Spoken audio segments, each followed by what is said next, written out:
Okay, ladies and gents, thank you very much for coming tonight. It gives me great pleasure to introduce to you Mr. Tommy Sheridan.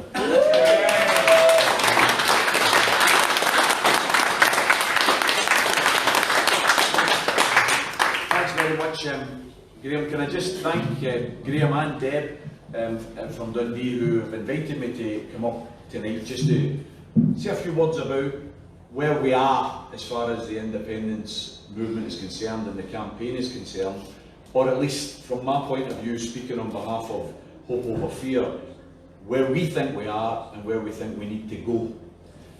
I think it's important that we remind ourselves who it is we're dealing with, because when I come on to some of the discussions about what we need to do next, it's vital that we understand who we're up against.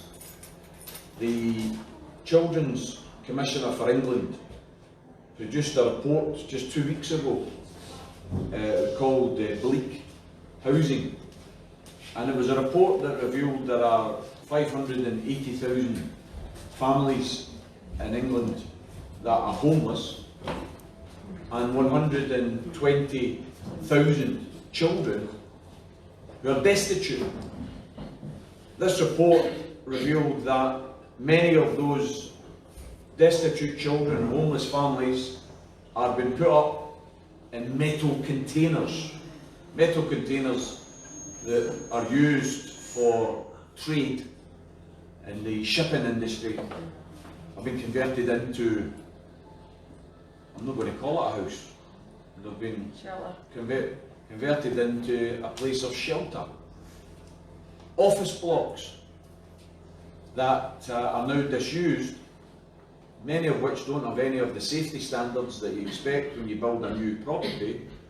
Some of you won't be aware of this. The Children's Commission report highlighted that planning regulations were changed so that there could be an instant conversion of office blocks into shelter.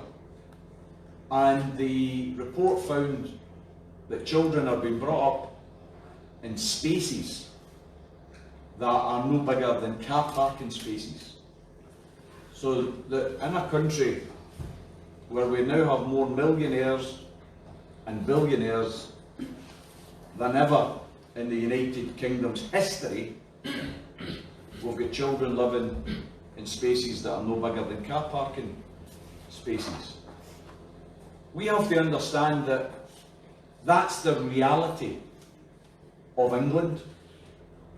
It's the reality of parts of Wales, and unfortunately, we have to remind ourselves, there's a lot of families in Scotland as well that are struggling to make ends meet. Some of whom are getting forced to live in bed and breakfast because there isn't suitable housing. We've got still some of the largest poverty in the whole of the UK is here in Scotland, particularly places like Glasgow and Dundee, which are haunted by low income, and largely the biggest growth area in poverty, we have to remind ourselves, the single biggest growth area in poverty is the working poor. The working poor. Now it's an oxymoron. It's something that, as a campaigner for independence and a socialist, is something that I want to remove from the lexicon of everyday language. I don't want ever, when we're independent, to hear anybody talk about the working poor. No. Because it's unacceptable. If you've got a job, why the hell are you poor? Yeah. We have to stop the absolute fiasco of the Asdas of the world, the Tesco's of the world, the Morrisons of the world, superstores with super profits who pay their workers minimum wage levels to the extent that those workers qualify for housing benefit, qualify for council tax benefit, qualify for working families tax credit, or now the new all-in-one universal credit, which has been a disaster.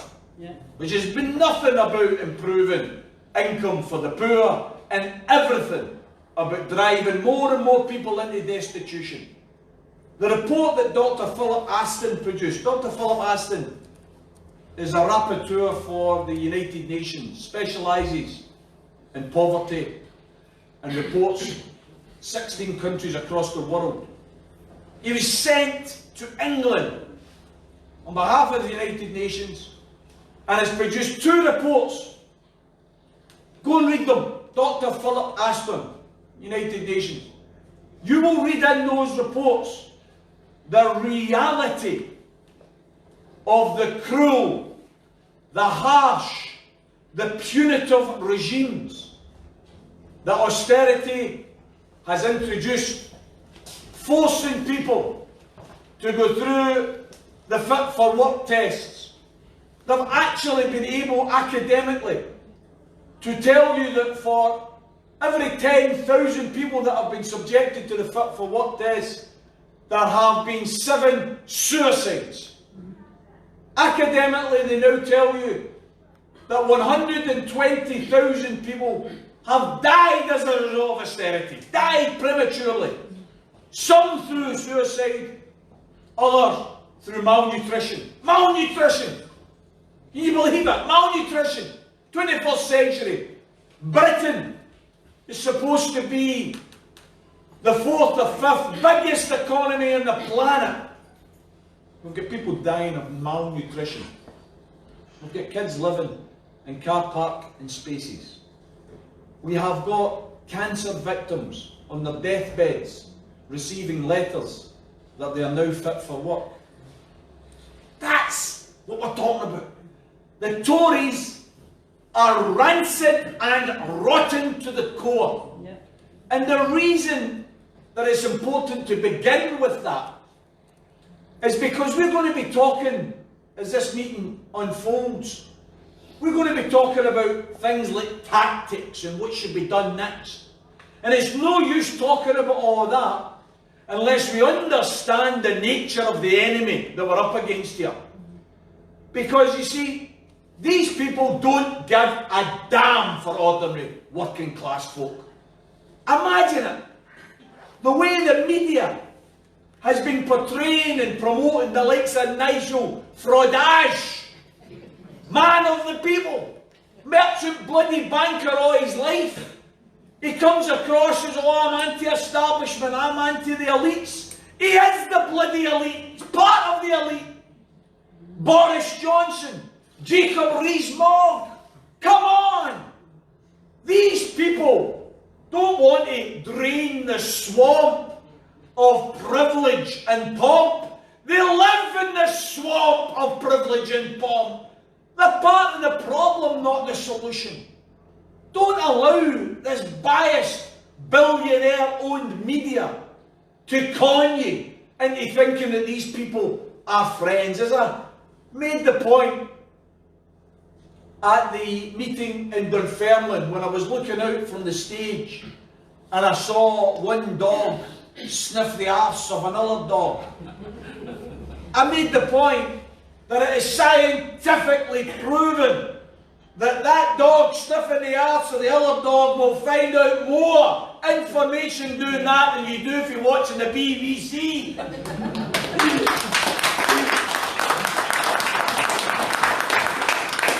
These people who are paid by the billionaires to become millionaires to tell the middle classes that the working classes are to blame for everything. Yeah. We have got a completely and utterly biased media, not just in Scotland but throughout the whole England, Wales, Northern Ireland, that does nothing but promote the agenda of the status quo, the rich and the powerful. Whatever they need, they get put out there to try and keep the rest of us down, to try and keep us divided. We know that. We know that in relation to what happened in 2014. We saw it ourselves. Some people, it's a bit like the miners' strike away back in 84, 85. I remember speaking to people before and after the miners' strike whose eyes had the scales removed from them. It was like pulling open the curtains and seeing what society was really like. Because before the strike they thought everything was fair and they thought the media just reported the news. And after the strike they realised that it's part of the state that the police, that the DWP, the media are part of the state. Many people before the independence referendum didn't realise what the state was like, didn't realise how powerful it was. We now realise exactly what the state is like, and we realise how powerful it is. We have a party in government that we never voted for. We've now got a Prime Minister. A Prime Minister, by the way. I don't know if you remember his first speech. He said he was going to restore trust in democracy. Restore trust in democracy. This is a guy who got less votes than most people get on I'm a Celebrity, Get Me Out of Here. This is a guy who couldn't even get 100,000 votes. He got less than 100,000 votes. Factually, there are 46 million registered voters across the UK. He got 0.13% of the votes. And he wants to restore trust in democracy. He's the Mr. Less than 1% PM. Come on! Restore trust in democracy. What he should be doing is calling an immediate general election. That's what he should be doing. An immediate general election. Because the people deserve a chance on whether they want somebody who has been sacked from 6 different jobs for telling lies. Somebody who has got absolutely no integrity or credibility running the United Kingdom. We here in Scotland are doubly disadvantaged. Not only did we not vote for the Tories, but we never voted for Boris Johnson. And we never voted for Brexit either. And some of us in the independence movement, quite rightfully, some of us are pointing out that the Brexit fiasco, it's quite right that the SNP as a party has to stand up for Scotland. I understand that. Scotland voted against Brexit. Scotland's been ignored. I heard that absolute rattlesnake this morning, Morgan, saying you lost, shouting at Nicola Sturgeon, and Nicola Sturgeon said, well, actually, can I just pause for a minute? We didn't lose, we won the Brexit vote. Yeah, but you lost, because they don't care. They don't care what Scotland does. They don't care what Scotland says. We are only there to be exploited, to be used. Our oil and our gas, our food and our beverages. We are there, and we have to be clear about this because people still don't understand it. We are there not as subsidy junkies. We are there to subsidise Westminster, to subsidise England and Wales.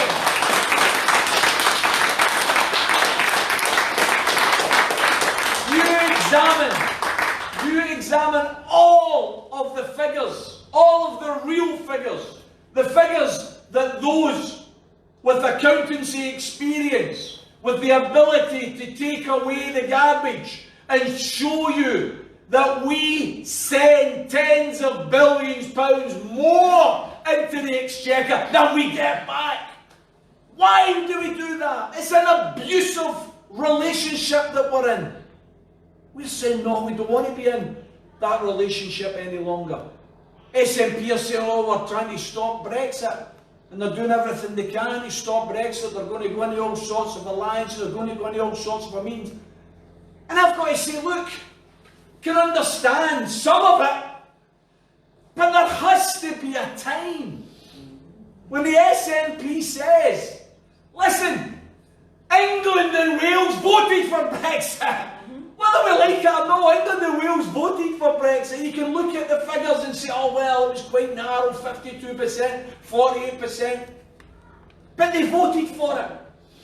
Then in the general election, in 2017, the parties that won 95% of the votes at Westminster, the Labour Party and the Tory Party, both had in their manifestos, vote for us and we'll deliver Brexit. I'm afraid that's democratic. You vote one way in a referendum, then you vote another way in a general election, and both of them are the same. They voted for it. Now, I understand, and it's quite right to point out, that both of those manifestos said there was going to be a deal. So these people never voted for a no deal Brexit. I can understand that. But what I have to say to the SNP, and from a friendly point of view, this isn't meant as capping from the sidelines. This isn't meant as trying to criticise for criticism's sake. I voted SNP. I've voted SNP each of the last 4 or 5 elections. I campaigned in 2015. I got criticism from it because I'm a relatively well-known socialist in Scotland. And some people left my party. I'm in a party called Solidarity. Some people walked out of our conference because we voted as a party to call for people to vote SNP at the 2015 general election. Some people say, it's not socialist, you're calling for people to vote for a non-socialist party. And I say, well, actually, yeah, technically you're right, it's not a socialist party, but it's an independence party. It's an anti-austerity party. It's an anti-Trident party. That's enough for me. That's enough just now. Wasn't enough for some people. I think it was the right thing to do. We did it in 2017. Interestingly enough, I'm sorry to divert just for a moment, but I have to do this because, well, it upsets me a wee bit when I hear people talk now about, wouldn't it be a great idea if in 2021, instead of everybody giving both their votes to the SNP, what we did is we gave our first vote to the SNP and the second vote went to an independence-based party. Wouldn't that be a great idea? Yes, it would be a great idea. That's why we advocated it in 2016. Please go and look at our manifesto. Please go and look at our party political broadcast. What did we say? We said, give your first vote to the SNP and make sure they win all the constituencies. But understand that the Hunt voting system was invented to stop any one party getting an overall majority, so it would be a wasted vote to give the SNP 2 votes. Don't give them the second vote.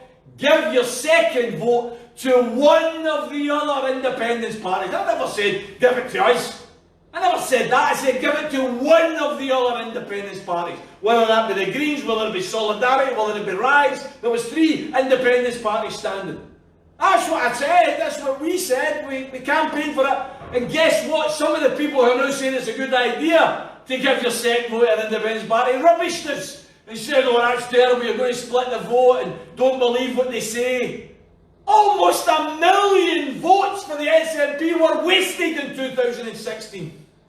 900,000 votes for nothing. Because people wouldn't listen. So please forgive me if I find some of the lectures that we're getting now just a wee bit derogatory when they don't actually accept that they were wrong in the first place. But I've advocated and will continue to advocate a vote for the SNP as the principal party of independence. Because I understand, like I think a lot of people do in the movement, that the independence movement is bigger than any one individual, bigger than any party. The cause is more important than the party or the individual. We are one clan, we are one cause. We need to tie our ropes together. That's what we need to do to get independence.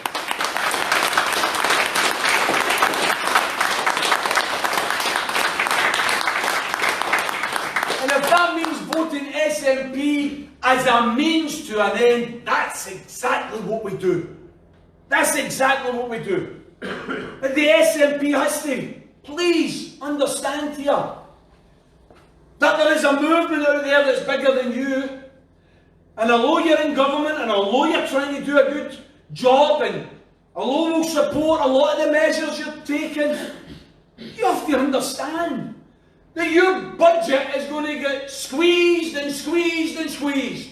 And in cities like Dundee, you're going to end up having SNP councils carrying out Tory cuts. And by the way, I've been involved in politics for years. I know for a fact that when you close down a community centre, when you reduce the number of home helps, when you reduce the number of people that are removing the refuge from the street, people don't stop and say, but don't worry because it was the Tories that did this. when you're in power locally, they're going to blame you. And the SNP government in Holyrood has been using funds to try and divert some of the cuts to the Tories. The bedroom tax campaign is the best example, where people like ourselves were in the streets marching against the bedroom tax because it was nothing more than nothing less than an attack on the poor, and particularly the poor disabled. That's what the bedroom tax was. It was an exocet missile fired against the poor and the disabled. It was important to fight it, and we did fight it, and we forced the SNP to say, no, we're not passing it on. We're going to actually take that on board, and we're going to make sure that nobody pays it in Scotland. Brilliant idea. The only problem is, that comes to the budget that is there for things like housing and education and health. So when you do a diversion of one fund, it means somebody else loses out. That's just the way it is. The more and more we're part of Westminster, the more and more cuts you're going to have to try and juggle with. And it won't be long before people say, oh, wait a wee minute, I'm no voting SNP any longer because they closed the community centre, because they've removed the home helps, because there's less getting spent in the health service, etc., etc. It will happen. The SNP in 2015 won a remarkable victory. Remarkable victory, 56 seats out of 59. Can you remember? Can you remember Mrs. Thatcher? I'm sorry, swearing in front of you, mentioning that woman's name, but Mrs. Thatcher used to say, when there was 4 MPs representing the SNP in Westminster and they would be calling for the right to have a referendum, she said, you don't need a referendum. We live in a British parliamentary democracy. All you need to do if you want your independence is send a majority of MPs from Scotland. That's what she said. Well, I don't know about you, but 56 out of 59 is not a bad majority. And personally,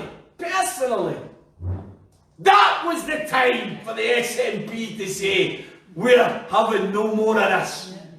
People talk about respecting the result of 2014.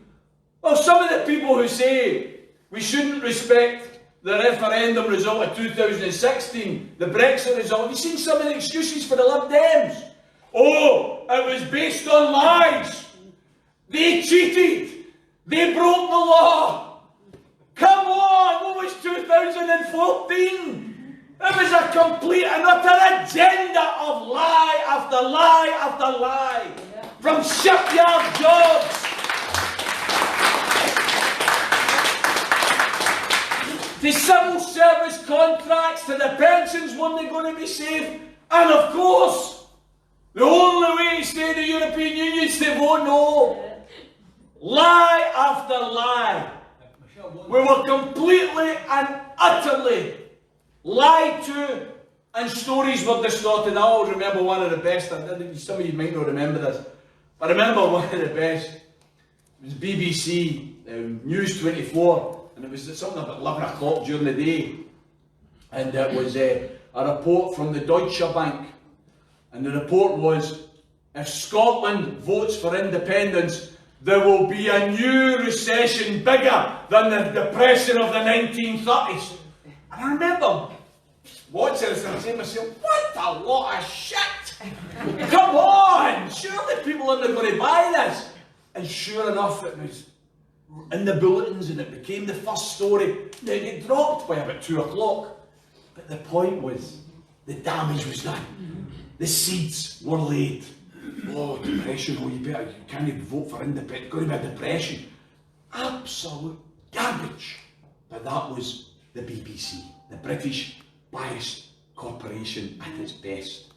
So when you get Lib Dems telling you now that we shouldn't accept the referendum result in England of Brexit because people lied and because the £350 million going to the NHS instead of going to Europe was a lot of garbage, we've got to say to them, hi, you're right, but don't forget the lies that you were part of in 2014. And that's why, when we had that remarkable result in 15. People like myself and others in the independence movement said, now's the time. Now's the time, because we're talking about a concrete change. We're talking about something that has materially changed. I don't know about you. I was brought up in a working class housing scheme in Pollock in Glasgow. We used to be told from a very early age that the only party voted was the Labour Party. You lived and breathed, that was the Labour Party, that was the working class party. If somebody had said to you in 2014 that within a year the Labour Party will have one MP in the whole of Scotland, you would have been calling for the white coats. You'd have been saying, oh, hey, they've lost it. And yet that's what happened. That's what happened. And if that's not a material change, if that's not a political tsunami, I don't know what is.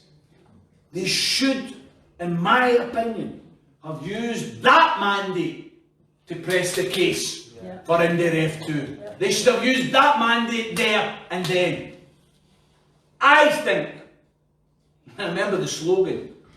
I went all across the country wherever I could, and the slogan that I used to always fight behind, some of you will remember it, we're sending you down there to settle up, not to settle down. That's what we said.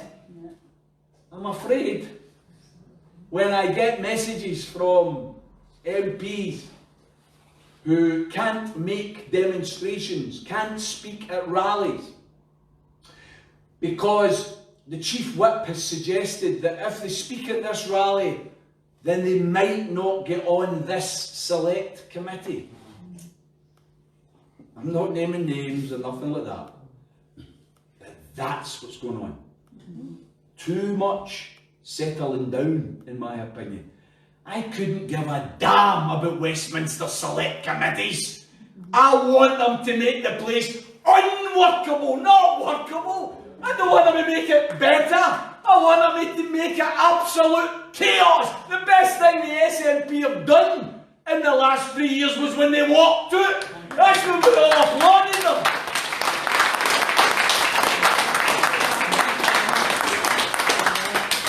Problem, of course, is they walk back in again.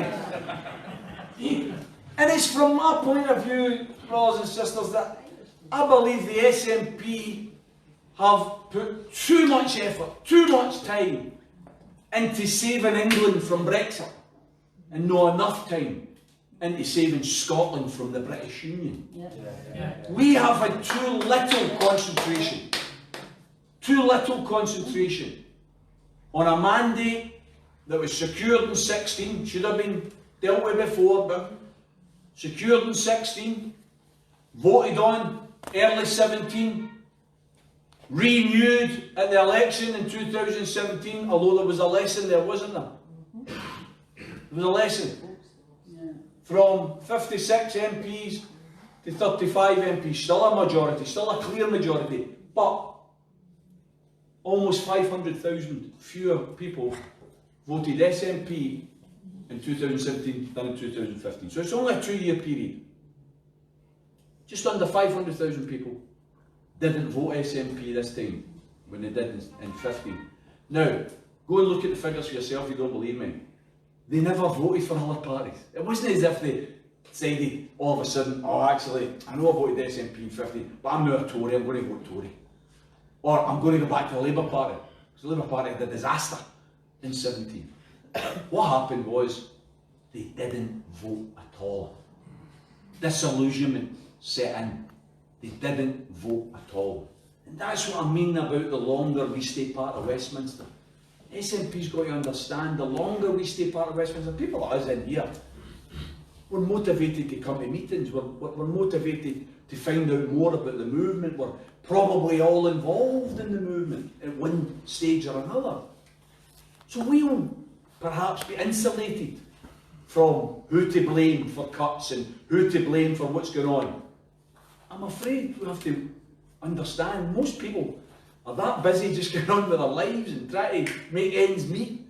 They're not really reading the papers, they're not reading the blogs, they're not coming to the meetings. They'll listen to what they're being told on the daily bulletins, on the airwaves. And what are they telling them? SNP bad, SNP bad. The reason they do it all the time is it's effective. That's my worry. That the SNP don't look at that result in 17 and say to themselves, hey, we better watch.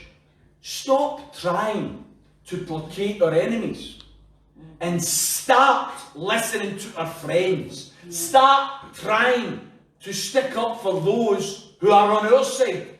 There are some unionists here, we're never going to convince folks. It's simple, we're never going to convince them. Doesn't matter what you do. There's going to be an implacable 1/3 of Scotland minimum that will never be for independence. I'm sorry. When I see on Twitter and Facebook people saying we have to be kinder to the no voters and we don't be pointing out how wrong they were in 2014. Don't get me wrong. I hate abuse. I hate anger. I think we should try and be very positive. We should try and be inclusive. But don't ask me not to blame no voters for what we've got to do. No voters were wrong in 2014 and nothing you can say is going to make that right. What we have to do is persuade them, and we're doing that. I know from my own circle of friends and my own campaigning, every single week, every single month, more and more people that were no are now yes. Now it's not been because we said to them, it was alright what you did then, we forgive you and all that. It's because they've seen for themselves that they were conned, they were lied to, the stories were distorted. So from my point of view, we have a job to do to say to our leaders in the SNP that we think we've waited long enough. Timing in politics is absolutely crucial. Some people will say yes, that's why we're waiting. That's an argument. Let's wait. But here's my position and the position that Hope Over Fear promotes. We are up against a big foe. The British establishment is one of the oldest, canniest, most ruthless establishments on the planet. They used to run 2/3 of the world. The sun never used to set on that empire. They didn't get that power by being nice. They got that power through brutally suppressing opposition and exploiting and raping and pillaging all across the world to build that empire. We are facing up to the remnants of that empire. Because they're not an empire any longer. They still think they're an empire, but they're not an empire any longer. But they're still powerful. They're still very rich. They still have access to the media to try and manipulate and manoeuvre and distort at will. We are going to take them on because we stand for breaking the British Union. Not for keeping it together, not for fixing it, not for patching up. We want to break the British Union. That's what independence is about.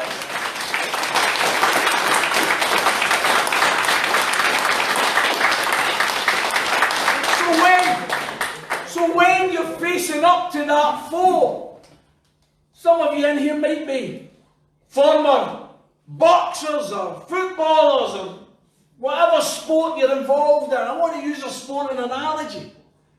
Because if you're fighting an opponent in the boxing ring, you don't fight them on their terms, when they're at their fittest, when they're at their strongest. You look for advantages. You fight them when they've recently had a big fight. You fight them when they've had an injury. You use anything possible because they're a big foe and they're stronger than you. They should win. But you look for advantages. You take them on when they're at their weakest, not when they're at their strongest. Brothers and sisters, this is the Queensberry rules were involved in here. This isn't a fair fight. 2014 should show you it's not a fair fight. We need to use everything at our hands as an advantage. And that means we look at the British establishment right now. And what is it? It's divided. It's therefore weakened. It's diverted. Some of them want to be in the European Union. Some of them want to be out of the European Union. Some of them want to be out of the European Union with a deal. Some of them want to be out of the European Union with no deal. They're fighting like ferrets in a sack with each other. That means they're weaker than they were in 2014 when they came together and they fought us as one.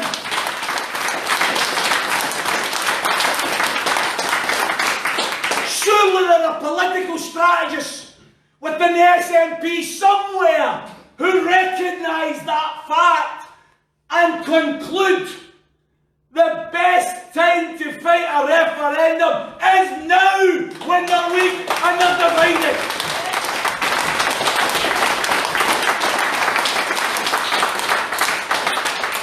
This idea, we've got this triple lock mandate.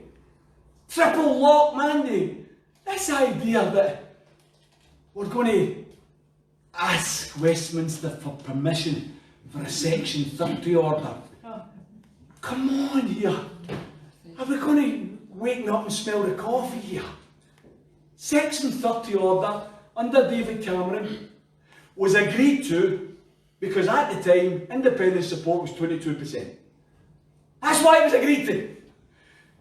If David Cameron had a set of polls that showed him that independence is running around about 51, 52, 53%, do you think he'd have given us a Section 30 order? Not in your Nelly.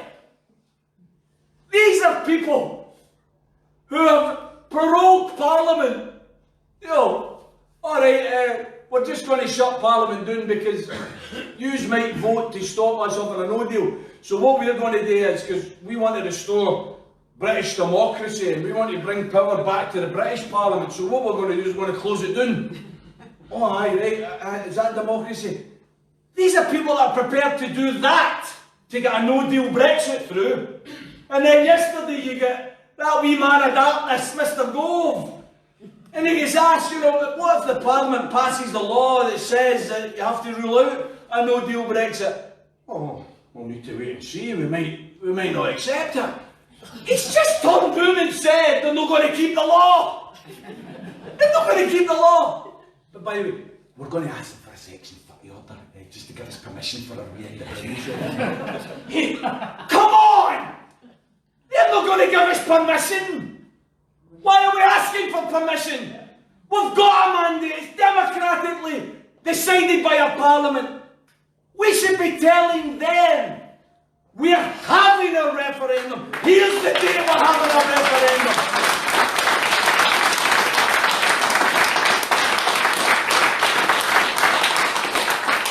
I would have much preferred that had already been agreed by now. I'd have much preferred that. Because we, unfortunately, in all of this fiasco, we have been bystanders. We've been reacting to what they have been doing. You imagine if we had taken the initiative, if we had taken the initiative months ago, and we had named the date. The date should have been named for October 31st. The SNP quite rightly are saying Scotland voted against Brexit. Boris is saying we're leaving, no ifs, no buts, no maybes, we're leaving on the 31st. Brothers and sisters, would it not make sense then that you absolutely pose the question, do you want to stay with the narrow nationalist bigots of Boris Johnson and Fradage, or do you want to build a new and a better Scotland, an inclusive Scotland, a Scotland that wants to spend money in tackling poverty and inequality, no nuclear bloody weapons? What do you want?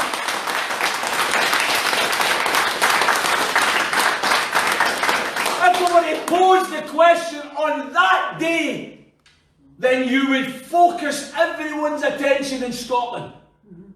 Is it that path or that path?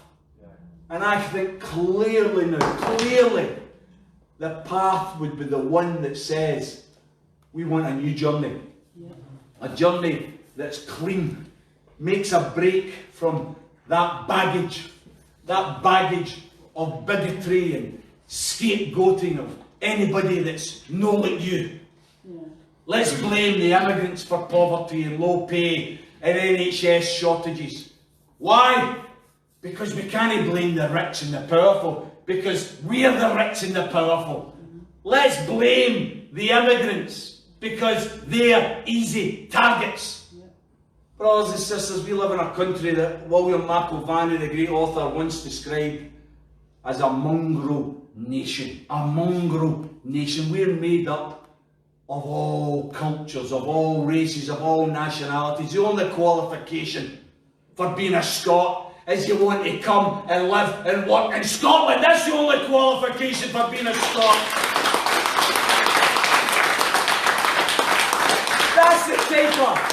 That's the type of warm, compassionate country we want to build. A country that's based on human solidarity, not on greed, not on hate, not on blame. A country that wants to build something new, based on peace, based on love, based on compassion. That's the country we've got in our hearts. But here's the problem, brothers and sisters. If we don't take the steps necessary, the emergency legislation necessary to have the vote as soon as possible, my worry is the longer you wait, the more you give your opponents the chance to recover, to come together, to rediscover their ability to lie in unison with one another, because they despise the idea of Scotland being independent. They will unite again to stop or try and stop us becoming independent, and we will have a harder battle on our hands.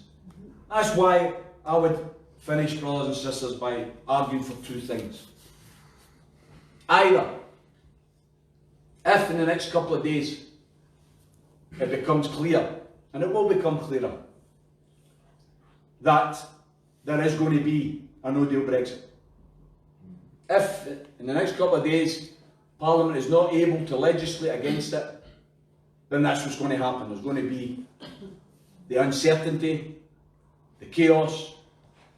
Go and read the 19 different health organisations, trade unions, BMA, Unite, Unison, all telling us that our health service is going to be in utter chaos. Vital cancer treatments are going to go short, going to run out of them because of a no-deal Brexit. That's what's on the table. That's what these bandits are trying to introduce. Well, if that's the case and it becomes clearer, I feel the Parliament in Holyrood has got to react. Hopefully. They've got to react. We've got to look at these people and say, hey, you are a bunch of rancid, ruthless individuals. You don't give a damn about the poor. You don't give a damn about workers. You don't give a damn about those that rely on cancer care and treatment. You're going to have a no-deal Brexit on October 31st. We're going to have a referendum on October 31st. That's what they should be doing. That's what they should be doing. To those who say, oh, but Tommy, you know, we need time to plan it and we need time to organise it, we need to get it through this committee and that committee. The reason I spent some time at the start, folks, is we've got to understand who we're dealing with here. Yeah. A bunch of people who write the rules, a bunch of people who interpret the conventions. They don't give a damn about rules and conventions as long as they serve them. They're there to serve the elites. That's all they're there to serve. We have to take the decision to say we're going to do it on our terms. That's the first thing I would say. If, however, this is my final point, if, however, in the next couple of days, and we'll probably know this by tomorrow afternoon, there is not a majority in Parliament for Johnson's adventure into no-deal territory, and he loses his majority, and it's incumbent upon him to call a general election. Now, there are caveats here, because what they'll try and do is call a general election after 31st October, so that you've got no deal by default. And if that's the case, then Plan A still comes into operation. But if they manage to have a majority, not only to stop Brexit, but to have a general election before 31st October, then the SNP, in my opinion, has to have emblazoned in its manifesto, it has to fight the election on independence. Unlike some of the recent ones where they've done everything they can not to mention independence, they have to fight it on independence, and they have to give us not some time in 2020, they have to give us a date. They have to name the date. Put it into the manifesto. You vote SNP, you're getting an independence referendum next March, next April. They can choose maybe another date that they want. But don't give us more apple pie. Don't give us more ifs and buts and maybes. Give us a concrete date. Brothers and sisters, see if they fight that election on that concrete proposal. And they say to the people of Scotland, we're asking for you to vote, and this is what we're asking you to vote for. I think they will have an absolute landslide. A landslide. It will become not just a vote of independence, it will become a vote of independence, about austerity, about nuclear weapons, and all of the Brexit arguments as well. I'm somebody who's not keen on the European Union. I think the European Union is a big anti-democratic body that usurps power from various countries across Europe. I'm not a fan. I'm not a fan of the European Union.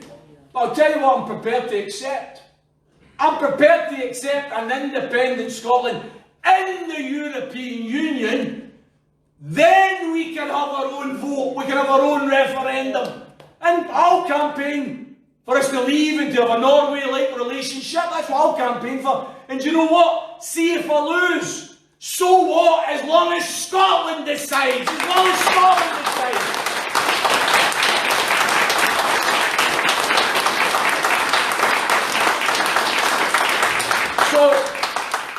So my position, brothers and sisters, and drawing my remarks to a close, is that we are in danger, I think, of almost being hypnotised, being in a position of inertia, because we keep waiting for things to happen down there, instead of us dictating our own terms up here. The reason we fought long and hard for this Parliament was so that we could run our own affairs, or as much of our own affairs as possible, within the terms of the Devolution Act. We want to go further, but we cannot any longer play by rules that are rigged. We cannot accept conventions which are interpreted by the elites for the elites. We cannot say, oh listen, they're no letting us have a referendum. Finishing this quote here, folks. Geoffrey Cox used to be the most senior UK legal voice. He was the Attorney General, Geoffrey Cox. And on the 12th of March this year he says, every sovereign state has the right to withdraw from a treaty if that treaty is not anymore compatible with its interests. Brothers and sisters, he was talking about England withdrawing from the European Union because Scotland had already voted to stay. Every sovereign nation has the right to withdraw from a treaty if it's no longer compatible with its interests. He was talking about international law. International law. Scotland, in 1707, apparently Graham was there at the time. Scotland didn't vote to give up its sovereignty. No. Didn't vote to give up its self-identity. Didn't vote to give up its dignity. The nobles and the landlords, in secret, on the basis of bribes, gave up Scotland's identity, gave up Scotland's nationhood. We're saying 300 years later that union is no longer compatible with our interests.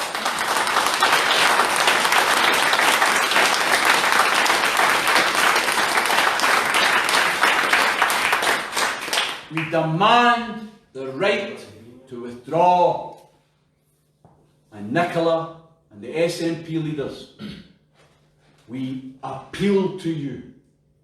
Please act on the basis of what the movement is calling for.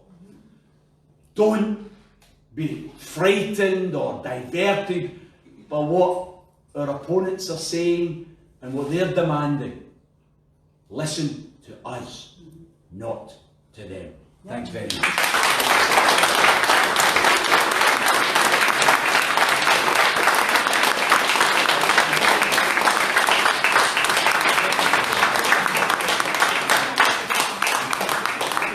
Any questions for Tommy? Just put your hands up. Okay, we're going to go to Tommy first. Tommy, you mentioned there that, well, I've maybe got two questions here. That back in 2015, when the SNP got the landslide and there was 56, put down to Westminster, why then didn't the First Minister, why didn't she should know our politics, I mean she's the First Minister, why didn't she then pretty much just call Scottish independence at that point? Why did she let that go? And the other thing, the last thing that you mentioned there about the Scotland being sovereign, and that any sovereign country, if the policies aren't suiting them, etc., have the right to leave. Well, again, Nicola's a lawyer, isn't she? Trained as a lawyer. Why is she not acting on these things? Why is it that we need to come to meetings and then learn all this sort of thing? She should know that. Why is she dragging her heels on every single opportunity that is given to her, like a golden goose laying the golden eggs? She doesn't have to be making the Scots wait so long. There's valid points there that we could have already been independent on. Trying to save them for herself. Would you like me to come back to questions as I've asked, or do you want to have a collection of questions? What would you prefer? If I have a collection of questions, it's probably best. It's just that you've listened to me for far too long already, that's what I'm worried about. No. So that's why I was going to take some questions. Hi Tommy, Stuart Walker, we've met in the past. Yeah. You notice that the media, when they always speak as if the government are great and they're wonderful and they've got this huge majority. It's only got a majority of one. And they're picking them off like flies, and the DUP are just sweating a little bit because they've been in the press recently talking, oh, the union in 1707 with Scotland. They never mentioned that in their lives. So they're just sweating a little bit. I've got here a photograph of the Dundee count back in 2014, and some of the yes votes are on the no table. I thought you might be interested in that. Good. Thanks. Thank you very much.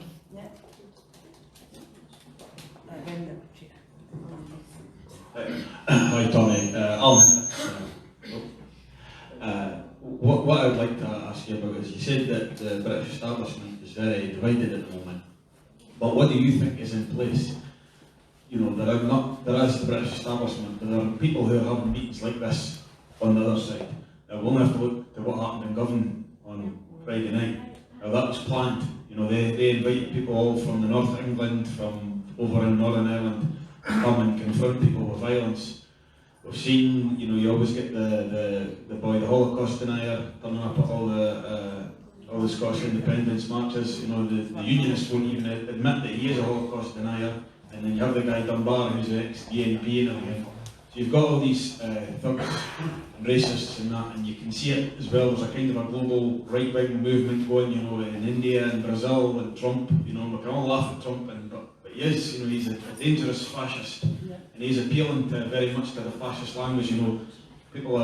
He's talking about being the king of Israel, and he's talking about Jews are very disloyal and everything like that. We'll laugh at this kind of language when I'm buying Greenland, but this is all very part of a strategy.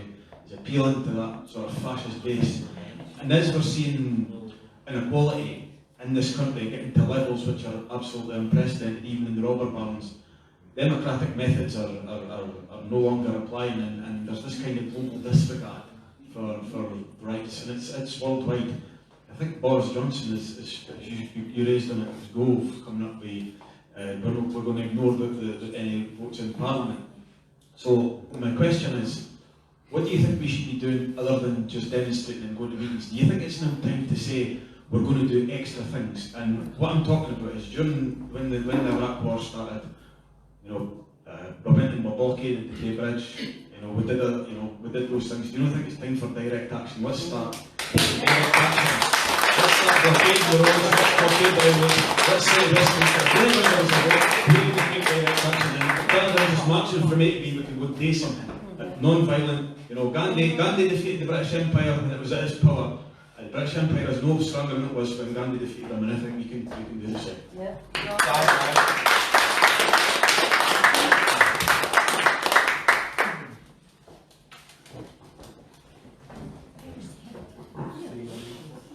Hi, it's Fidelma from the Crossgate Centre. I thought there'd be more here.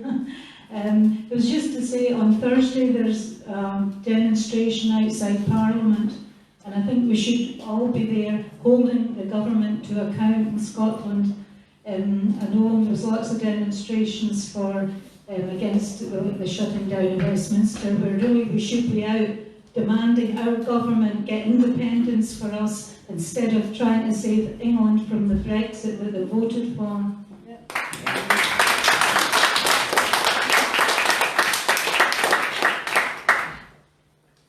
Any more questions?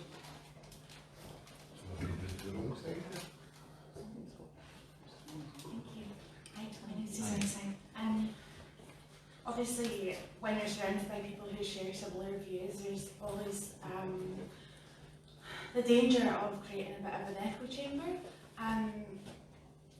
I really appreciate your passion for what you're saying, but I also wonder if you could kind of succinctly outline what if, just what if. I know it's a horrible thought, but just what if this doesn't happen for Scotland? What are the consequences for us constitutionally and democratically, and what next? There is no next.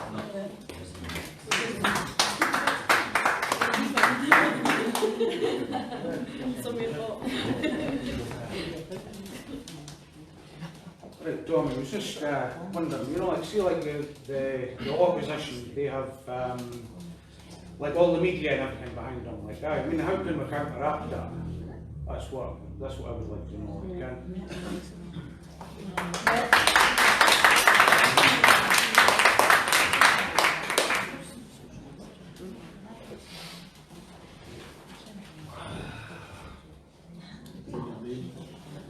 Evening, Tommy. What I would like to know is, there was 4 or 5 members of the Cabinet who just not lately were condemning the people and they were standing up and saying, if we leave Europe, it's going to be disastrous. And the same people who are in the Cabinet just now are completely denying this.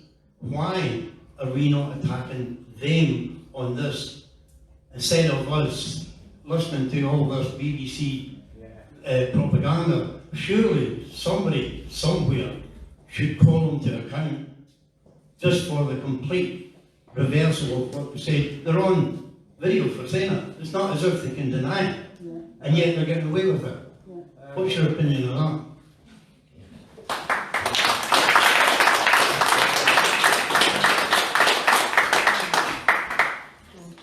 Can I just check with Colin? Is it okay with you guys if I stay seated? It's not going to cause a problem with the coverage. First of all, welcome everybody. We should have explained that Indyref2, who do a fantastic job, please support them online.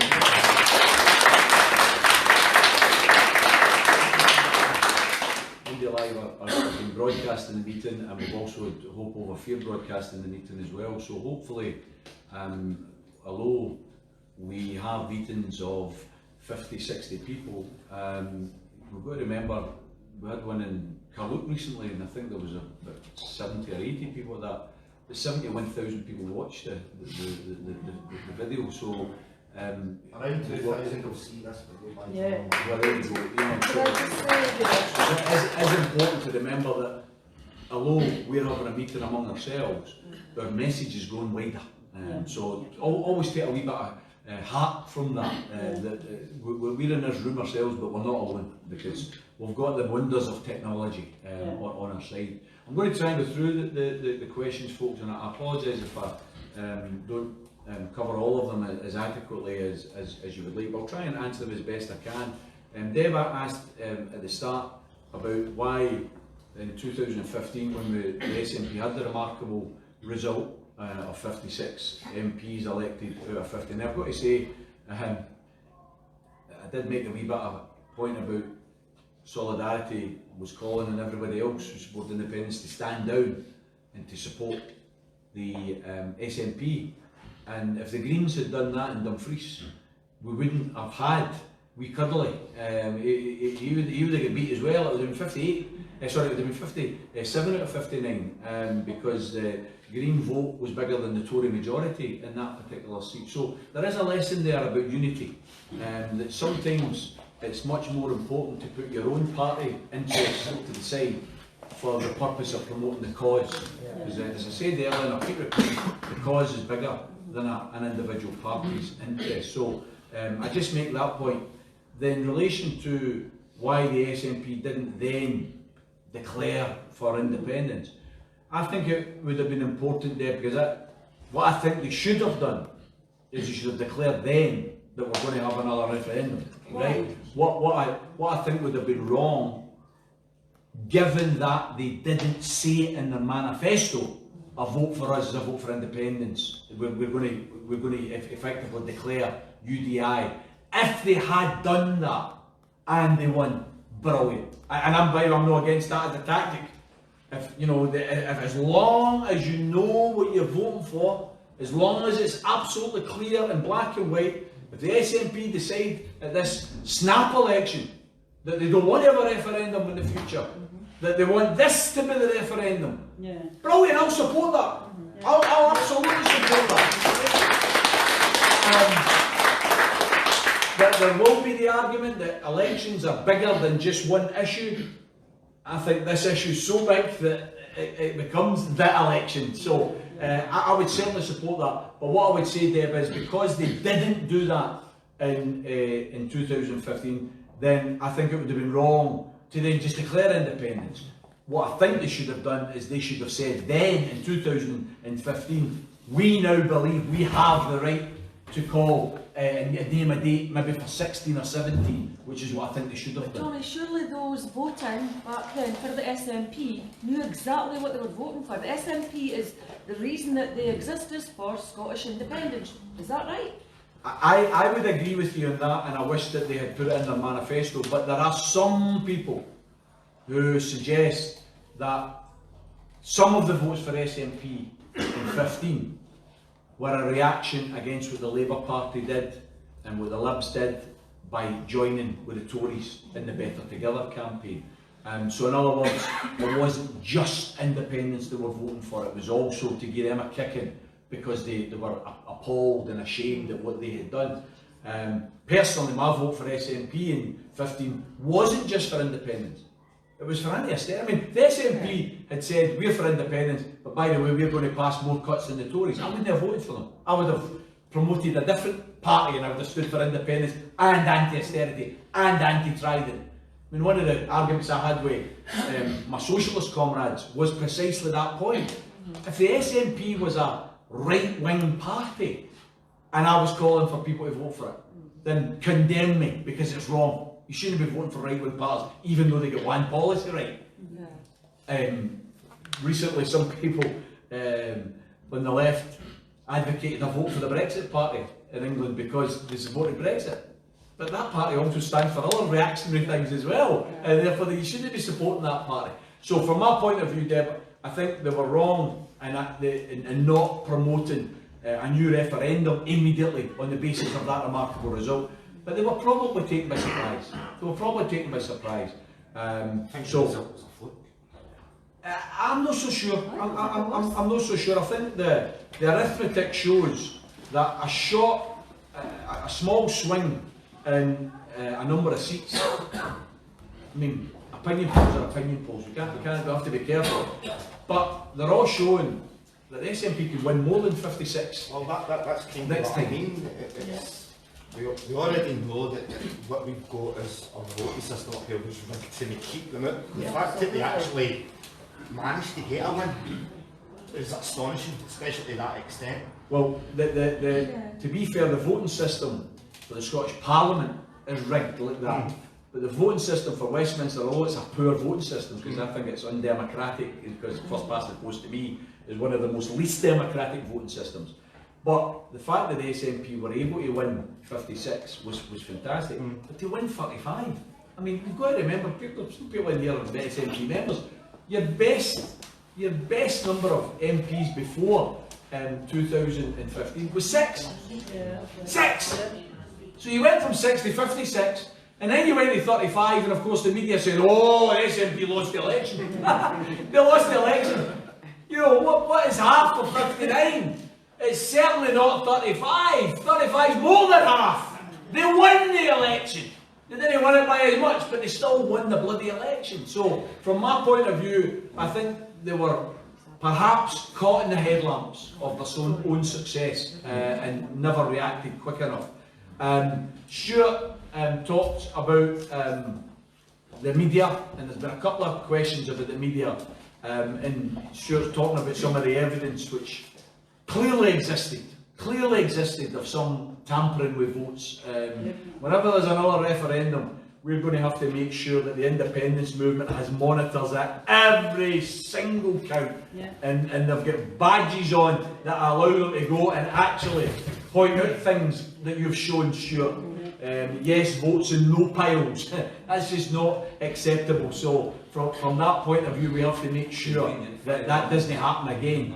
However, you mentioned the whole issue of the media, and then also it was mentioned towards the end about the media as well. And what I would say in response to that is, we don't discount for a moment how powerful the media is. The media is very powerful, no doubt about it. They pay a lot of money to be powerful. They buy newspapers and they buy TV stations to be powerful. The billionaires own it. We know that. And the working people buy it. Well, here's what I would argue as a counter. We started way back in 2013. I've got the actual article here. This was an article from January of 2013, and it was in the Guardian newspaper.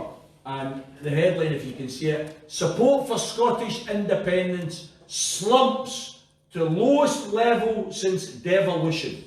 And the figure in January of 2013 was 23%. There was then a poll, and I think I've got it here. Aye, there you go. And this was in October of 2013. So that first one was January, then we're in October. So this is less than a year before the referendum. And this was in the Scotsman. Scottish independence support at 25%. When asked, should Scotland be an independent country, 25% said yes. That was 11 months before the referendum. Here's the answer to your question then, isn't it? Because what did the powerful media do in that 11 months? They lied, they distorted, they bullied, and we went from 25 to 45. Hey. Right? There's the answer. There's the answer. One of the commentators at the time made the point that if we win independence, it will be a remarkable, incredible victory for social media versus corporate media. Yeah, definitely. Because what did we have on our side? We didn't have the BBC. We had Twitters and Facebooks and emails and other things. Right? We used what we had. And by the way, who is not now more aware of what the media is about than they were in 2014? So, in many respects, to those of you who are saying, yeah, but the media is going to be dead powerful, I say to you, yes, they are. But we are better educated now. We are more aware of what the media is about. And a lot of the ponies that they trotted out in 2014 about pensions not being safe, about shipyard jobs being in jeopardy, about the Royal Bank of Scotland up and leaving, I'm afraid they were one-trick ponies. You can't use it again. It's been used. The bolt has been shot. So from that point of view, I think we don't be frightened about the power of the media. In relation to Alan's point about the unionists, and they'll be organising in meetings just like us. What are we doing? How are we organising? I think meetings like this are important. I think the marches that are happening all over the country, whether it's Forward, there's one on Saturday in Dunfermline, whether it's all under one banner this Saturday in Perth, whether it's hands around the Parliament on Thursday. I think there's also a demonstration tomorrow. I'm not sure who's organising it, but there's another demonstration. Or whether it's the Hope Over Fear annual event on Saturday the 21st in Glasgow, an annual event that started in October of 2014. Some of you were there, some of you will remember. The reason we called it is because we were devastated. We lost. We were down in the dumps. And yet, on the night of the referendum, I recall being on the British Bias Corporation in the heart of the beast in Glasgow's Pacific Quay, sitting beside Sir Lord Bloody Reid, sellout. He wasn't wearing his ermine at the time, he was sitting there. And wee Glenn was reading out the tweets, and there was a tweet come through, and oh, we've got a tweet from Joanne Lamont, the leader of the Scottish Labour Party. And the tweet was, "Great victory for Scottish Labour tonight." And you can go back and check it, folks. But I said to wee Glenn, I said, Glenn, Joanne and all of the other Labour Party politicians need to go home tonight and read up on the term Pyrrhic victory. Pyrrhic victory. It came from a Greek general who, during some of the early Greek wars, expended so many troops to win one particular battle, he ended up losing the war. That's where the term came from, Pyrrhic victory. What Labour have done tonight is they've won a battle, but they're going to lose the war for the hearts and the minds of the working class of this country. Now,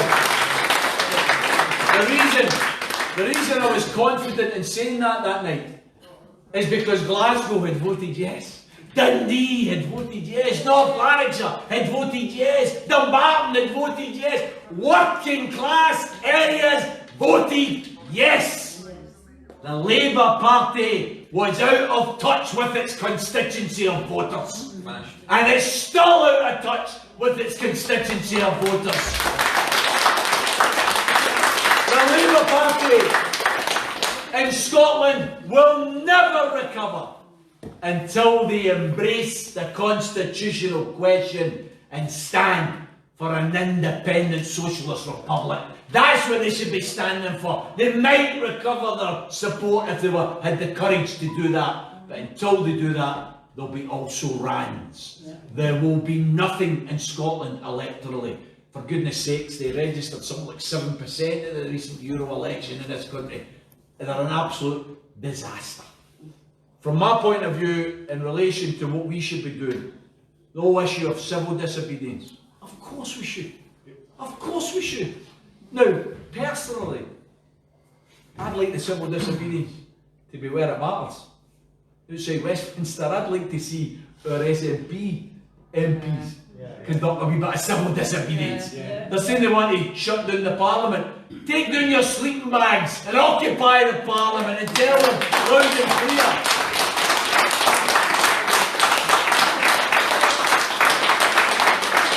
Tell them, we're not leaving Westminster until we're leaving with the right to decide our own destinies, decide our own futures. That's the type of actions they should be taking. Grace, they're paid enough money to take these types of actions. Come on. It shouldn't be left to the activists on the ground all the time. We have these peoples in position. They should lead from the front on these issues. But the whole issue of the surrounding the Parliament is important because anybody now, with what they said, what Johnson said the other day about proroguing Parliament, what Gove said yesterday about not obeying laws that are passed for the Parliament, anybody who still doesn't believe that these bandits are going to turn around and close down the Scottish Parliament, you're not listening.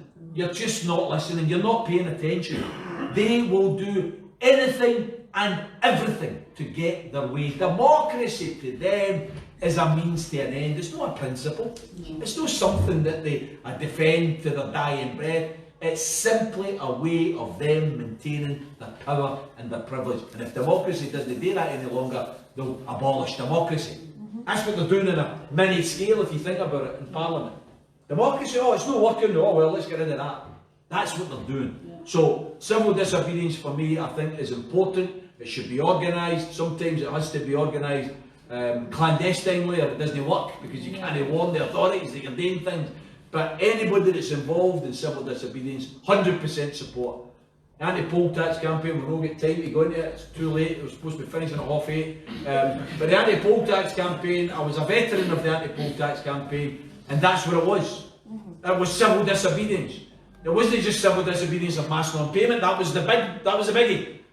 But we also occupied sheriff offices, we also occupied council offices, we stood in the street and stopped sheriff officers getting into people's houses. That was all civil disobedience.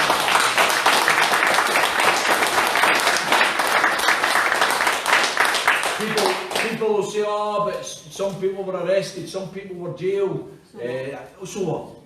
So what? I mean, I got a 6-month jail sentence for my part in stopping a warrant sale. But do you know what? Well done. Do you know what?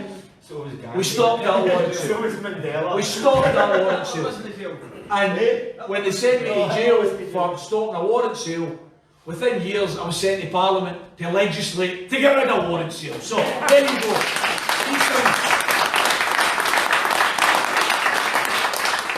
Doing the right thing at the right time is important, and that's the message that has to go to the SNP now. Doing the right thing at the right time. Yeah. You have to stand up and be counted now as far as leadership is concerned. The issue about the echo chamber is an important issue because, you know, we're like-minded.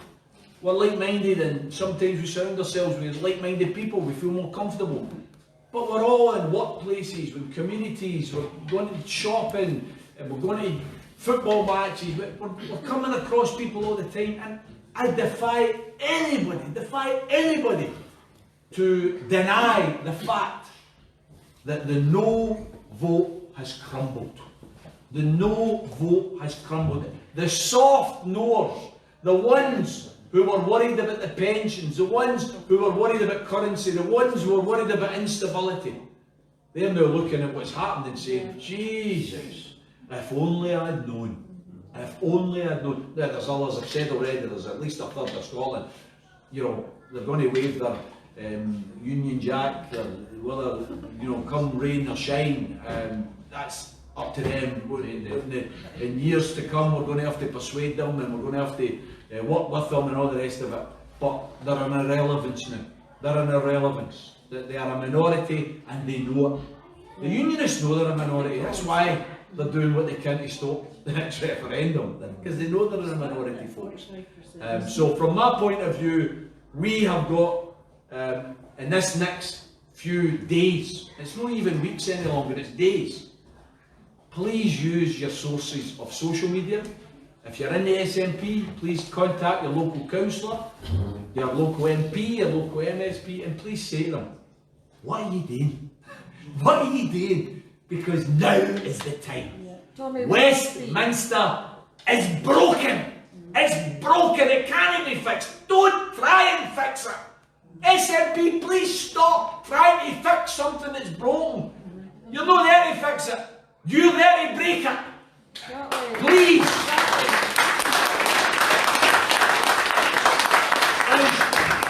Finish, folks, by saying that the guys up the back are selling some merchandise. If you can afford a t-shirt, no fear, only hope. Wonderful example here. Please get yourselves a t-shirt, a badge. Please go to the demonstrations on Thursday outside the Parliament. Perth, it's not that far away, on Saturday. And please, please come to Glasgow. The 21st, you will have a brilliant day. The Graham Brown Band will be playing, as always. And we will be there to say, loud and clear, 3 things. Use the mandate, name the date, no fear, only hope. Thank you very much.